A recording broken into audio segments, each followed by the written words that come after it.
कि केंद्र से लेकर बिहार सरकार में चोर लोग बसेरा पकड़े हुए हैं, तो ऐसे लोगों का अगर बसेरा उखाड़ना है तो सभी लोगों को एकजुट होना होगा। और इसीलिए ये बैनर और ये पोस्टर यहाँ पे जो सैकड़ों कार्यकर्ता एमआईएम के लेके खड़े हैं, इसीलिए खड़े हैं कि हम लोग चाहते हैं कि गठबंधन में एमआईएम को भी शामिल किया जाए ताकि सेकुलर वोटों का बिखराव ना हो और हम लोग आसानी से भाजपा को सत्ता से हटा सकते। कांग्रेस का एक सांसद है, राज्यसभा सांसद, उसका एक बयान अभी वायरल हो रहा है। उन्होंने कहा है कि जो है एआईएमएम बी टीम है।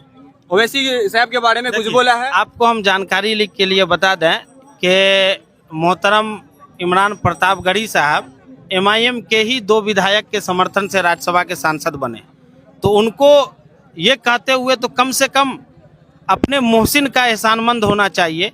जिंदगी में किसी ने अगर आपको एक घुट पानी भी पिला दिया तो जिंदगी भर उसका एहसान मानना चाहिए। लेकिन एमआईएम के नेताओं ने, हमारे राष्ट्रीय अध्यक्ष बैरिस्टर असदुद्दीन ओवैसी साहब ने, हमारे महाराष्ट्र के अध्यक्ष इम्तियाज जलील साहब ने, हमारे बिहार के अध्यक्ष अख्तरुल इमान साहब ने मिलकर एमआईएम के समर्थन से उनको राज्यसभा भेजा है। ये बात आप गूगल पे जाकर चेक कर सकते हैं। क्या नाम है आपको? जो ये जो झंडा संभाले, ये जो पैम्पलेट वगैरह संभाले हैं, रिजल्ट क्या आपको महागठबंधन में शामिल कर लिया जाएगा? देखिए, महागठबंधन में शामिल करने के अलावा महागठबंधन के पास कोई चारा नहीं है, इसलिए कि बिहार की जो सियासी समीकरण है उसमें कोई भी पार्टी अकेले सरकार नहीं बना सकती है। आप जब इतिहास को उल्टा कर देखेंगे तो पता चलेगा कि आरजेडी भी अकेले चुनाव लड़ने में सक्षम नहीं है। 2010 में जब विधानसभा का चुनाव हुआ और कांग्रेस से अलग होकर आरजेडी चुनाव लड़ी तो 22 सीटों पर आरजेडी सिमट गई थी।